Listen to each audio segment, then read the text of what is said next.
करोड़ों में एक ज़मीन खरीदना और फिर 2 महीने के भीतर उसे महज कुछ लाख रुपए में बेच देना, ऐसा बहुत कम ही देखने सुनने में आया है। उस स्थिति में संशय और बढ़ जाता है जब ये पता चलता है कि उक्त ज़मीन की कीमत कई करोड़ बढ़ चुकी है, क्योंकि उसका लैंड यूज़ बदल कर कॉमर्शियल हो चुका है, वह भी सिर्फ 90 दिन के भीतर।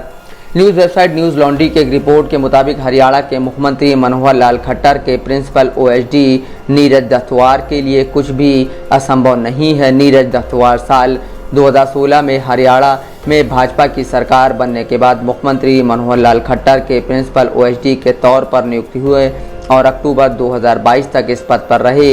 देखते ही देखते वो हरियाणा में एक शक्ति केंद्र बन गए। उन्हीं की पत्नी अनुपम दफ्तवार और बेटे आदित्य दफ्तवार को 9 एकड़ ज़मीन का विशाल टुकड़ा और एक कंपनी कौड़ियों के भाव सौंप दी गई। इस संदेहास्पद मामले को जहां सीधे तौर पर दफ्तवार परिवार को फ़ायदा पहुंचाने के लिहाज से पहले एक कंपनी बनाई गई, उसके ज़रिए ज़मीन खरीदी गई और फिर उसे दफ्तवार परिवार के हवाले कर दिया गया। यह सब सिर्फ 70 दिनों में हुआ। रिपोर्ट के मुताबिक 24 फरवरी 2022 को ANA रियल लॉजिस्टिक्स नाम से एक कंपनी का गठन हुआ। इस कंपनी का पंजीकृत पता है 4/212 हनुमान मंदिर, Shivaji Nagar, Gurgaon. ANA real logistics की शुरुआत करने वाले 2 लोग थे, सिद्धार्थ लांबा और आशीष चांदना।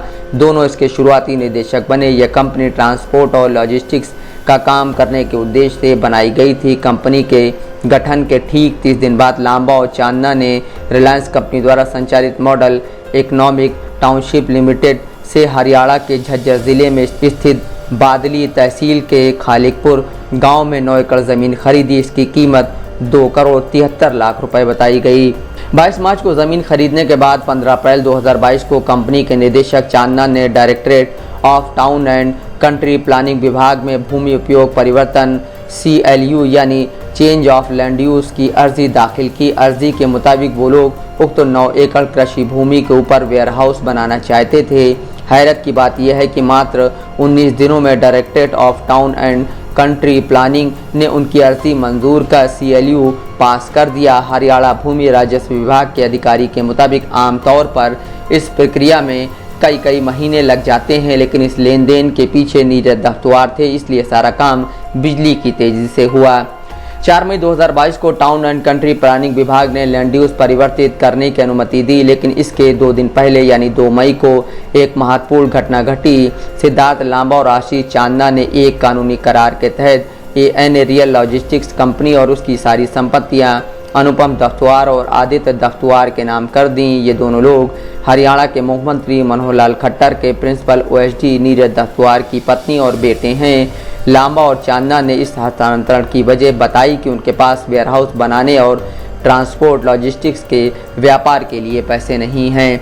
ये पूरा लेन देन बहुत सारे सवाल खड़े करता है। महज 20 दिन पहले वेयरहाउस बनाने के लिए भूमि उपयोग परिवर्तन की अर्जी लगाने वाले चांदना और लांबा के पास अचानक से पैसे खत्म कैसे हो गए, जबकि लैंड यूज़ बदलने के बाद उस जमीन की कीमत कई गुना बढ़ गई थी। रिपोर्ट के ही मुताबिक करार में इस बात का जिक्र करते हुए लिखा है, ANA लॉजिस्टिक्स ने 9 एकड़ कृषि भूमि खरीद कर उस पर ट्रांसपोर्ट लॉजिस्टिक्स का व्यापार करने हेतु हरियाणा सरकार के सामने भूमि उपयोग परिवर्तन की अर्जी दाखिल की है, जिसकी इजाज़त कभी भी मिल सकती है। पैसों की कमी के चलते ANA लॉजिस्टिक्स अब व्यापार करने की हालत में नहीं है और इसलिए उसके दोनों निदेशकों ने अनुपम और आदित्य दफ्तवार से ANA लॉजिस्टिक्स को अपने अधीन करने की गुजारिश की है। ANA लॉजिस्टिक्स की गुजारिश को अनुपम और आदित्य दफ्तवार ने मानकर कंपनी को अपने अधीन ले लिया है, जिसके चलते दोनों ही पूर्व निदेशकों ने अपना इस्तीफा दे दिया है और कंपनी से अपने सभी अधिकारों को त्याग दिया है।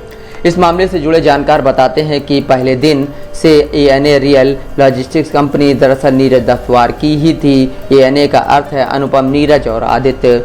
जिस बादली तहसील के खालिकपुर गांव में लांबा और चांदना ने 9 एकड़ ज़मीन 2 करोड़ 73 लाख में खरीद कर नीरज दफ्तवार के परिवार को 75 लाख में बेच दी, वहां ज़मीनों के भाव आसमान छू रहे हैं, क्योंकि झज्जर ज़िला दिल्ली NCR रीजन के तहत आता है। यहाँ आमतौर पर ज़मीनों की कीमत प्रति एकड़ 2 से 4 करोड़ रुपए है। अगर हम दफ्तवार परिवार की 9 एकड़ ज़मीन की बात करें तो उसकी मौजूदा बाज़ार कीमत 6 करोड़ रुपए प्रति एकड़ से ऊपर जा चुकी है, क्योंकि इसका लैंड यूज़ बदल चुका है।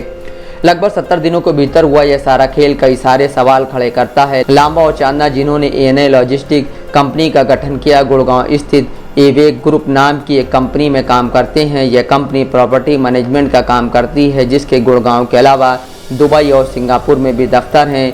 मिनिस्ट्री ऑफ कॉरपोरेट अफेयर्स के दस्तावेजों के मुताबिक इस कंपनी के 3 निदेशक हैं, वैभव ढींगरा, उनकी पत्नी वसुधा ढींगरा और उनकी मां दयावती ढींगरा। वसुंधरा ढींगरा के भाई सिद्धार्थ लांबा हैं, जो कि ANA लॉजिस्टिक्स के एक निदेशक थे। सिद्धार्थ 2018 से एवेक ग्रुप में काम कर रहे हैं और अभी वह इस कंपनी में वाइस प्रेसिडेंट एडवाइजरी और ट्रांसैक्शन हैं। ANA लॉजिस्टिक्स के दूसरे निदेशक आशीष चांदना भी एवेक ग्रुप में रेजिडेंशियल सेल्स मैनेजर के रूप में काम करते हैं। गौरतलब है कि ANA लॉजिस्टिक्स का पंजीकृत पता किसी व्यवसायी इमारत का नहीं बल्कि चांदना के घर का पता था। आज भी दोनों एवेक ग्रुप में काम करते हैं। झारखंड के चाईबासा स्थित मांगीलाल रूंगटा स्कूल के पढ़े नीरज दफ्तवार ने दिल्ली विश्वविद्यालय से इतिहास में मास्टर्स की पढ़ाई की है। कोलकाता की एक कंपनी ऑडियो विजुअल आर्ट्स से अपने करियर की शुरुआत करने वाले दफ्तवार ने InterGlobe financial limited, vibrant media आदि कंपनियों में काम किया है। हिम ऊर्जा प्राइवेट लिमिटेड नामक कंपनी के वो CEO रहे। साल 2016 तक अपनी पत्नी और बेटे के साथ कई कंपनियों में बतौर निदेशक काम कर रहे थे। दफ्तवार की पत्नी अनुपम तिवारी, जिनके नाम पर ANA लॉजिस्टिक्स हस्तांतरित हुई है, वह एनर्जी नेक्स्ट नाम की एक मैगजीन भी निकालती थी, जो focal point media private limited नाम की कंपनी के अधीन थी। अनुपम तिवारी इस मैगजीन की पब्लिशिंग डायरेक्टर हैं, बिजनेस एंड इवेंट्स हेड थीं, जबकि उनके बेटे आदित्य दफ्तवार इसके मार्केटिंग मैनेजर के पद पर थे। गौरतलब है कि इस मैगजीन को चलाने में Indian renewable energy development agency, जो कि भारत सरकार का प्रकल्प है, से भी मदद मिलती थी। अनुपम दफ्तवार मौजूदा समय में 7 कंपनियों में निदेशक हैं। इसमें Incore business solution private limited, geospatial solution and consultancy services, ANA logistics, Statcom advisory private limited, Invision research and communication private limited, Incore agro business और Invision static and regulatory affairs consulting private limited. इन सभी कंपनियों में उनके बेटे आदित्य भी उनके साथ निदेशक हैं। अप्रैल 2016 में मुख्यमंत्री मनोहर लाल खट्टर का प्रिंसिपल OSD बनने के बाद नीरज दफ्तवार लगातार ताकतवर होते गए। सरकारी कामों में मुख्यमंत्री की मदद करने के अलावा दफ्तवार खट्टर के इतने भरोसेमंद और विश्वासपात्र बन चुके थे कि सितंबर 2021 में करनाल में हुआ किसानों का एक धरना खत्म करवाने के लिए खट्टर ने दफ्तवार को भेजा था। उन्होंने अपना काम बखूबी किया और धरना समाप्त करवाया था। अक्टूबर 2022 में दफ्तवार ने प्रिंसिपल OSD के पद से त्यागपत्र दे दिया और दिल्ली आ गए।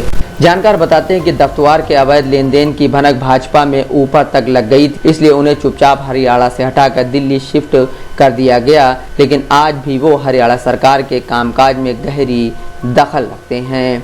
Bureau report, Dastak live news.